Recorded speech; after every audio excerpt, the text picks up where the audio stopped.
উপর আক্রমণ করছে, হিন্দু বৌদ্ধ খ্রিস্টান আমেরিকা সবার উপর আক্রমণ করছে। এগুলো হলো ষড়যন্ত্রের অংশ। এগুলো আমাদের কিছু না, আমাদের ছাত্রদেরকে রক্ষা করা, সবাইকে রক্ষা করা, প্রতিটি মানুষ আমাদের ভাই, আমাদের বোন, তাদের রক্ষা করা এবং আমাদের শৃঙ্খলা ফিরে রাখা। বিশৃঙ্খলা সহিংসতা এগুলো হলো অগ্রগতির বড় শত্রু। আমাদের যে যাত্রা শুরু হলো সেই যাত্রার শত্রু, এই শত্রুকে যাতে রোধ করা যায়, তাদেরকে বুঝিয়ে দিতে হোক, তাদেরকে আইন শৃঙ্খলার হাতে দিয়ে হোক, এটা বোঝাতে হবে। তাকে মেরে দিলে এটা ঠিক না।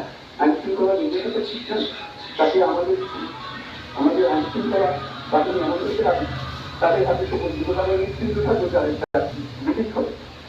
এমন করে আমরা হাতে দিয়ে দিলাম, 2 টাকা নিয়ে আবার ছেড়ে দিল, এটা দিন আবার না। আমাদের সেই রাস্তাটা আমাদের জানতে হবে। তাদের আইন শৃঙ্খলা যখন আমাদের প্রথম কাজ, এই আইন শৃঙ্খলা ঠিক না হওয়া পর্যন্ত এটা আমরা অগ্রসর করার জন্য পদক্ষেপ নিতে পারবো না। আপনারা আমার উপরে আস্থা রেখে আমাকে জানিয়েছেন, ছাত্ররা আমাকে আস্থা দিয়ে সেটাকে আমি সাড়া দিয়েছি। দেশবাসীর কাছে আমার আবেদন, আপনারা যদি আমার উপরে বিশ্বাস রাখেন, আমার উপরে ভরসা রাখেন, তাহলে নিশ্চিত করেন যে দেশে কোনো জায়গায় কারো উপরে হামলা হবে না। এটা আমাদের প্রথম দায়িত্ব।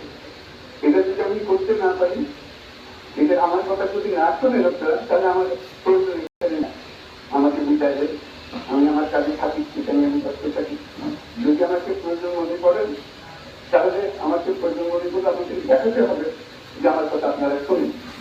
আমার কথা না শুনলে আমার কোনো প্রয়োজন নেই। আমার প্রথম কথা হলো, আপনারা বিশৃঙ্খলা থেকে দেশকে রক্ষা করেন, আপনারা সহিংসতা থেকে দেশকে রক্ষা করেন, যাতে আমরা যা যা আমাদের ছাত্ররা আমাদেরকে পথ দেখায়, সে পথে আমরা এগিয়ে যেতে পারি।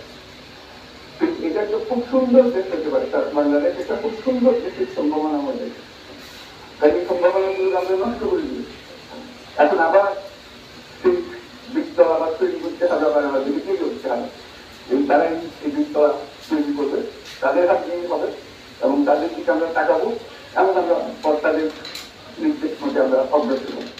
এখানে সরকারি কর্মকর্তা কর্মচারী যারা আছেন, সেনাবাহিনী, বিমান বাহিনী, নৌবাহিনী প্রধানরা যারা আছেন, তাদের প্রতি অনুরোধ, আমরা একটা পরিবার, সেইটার মধ্যে যেন আমাদের গোলযোগ না হয়, আমরা একযোগে একসাথে চলতে পারি এবং আমরা শরীর গতিতে একটা সুন্দর বাংলাদেশ গড়ার পথে এগিয়ে যেতে পারি।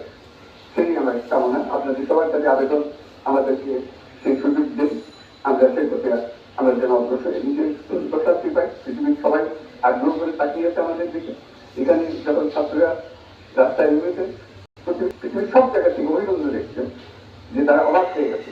আমাদের তো গাছ শিউরে উঠেছে, প্রতিদিন তাদের অবিশ্বাস্য কাণ্ড, তাদের ওইটা স্পর্শ করছে, তাদের পরিশ্রম থেকে উঠছে, আমাদের ছেলে মেয়েদের অভিজ্ঞতা থেকে, তাদের এই সংবাদ থেকে তারা চোখ জেগে উঠেছে, আমরা কি করতে পারি।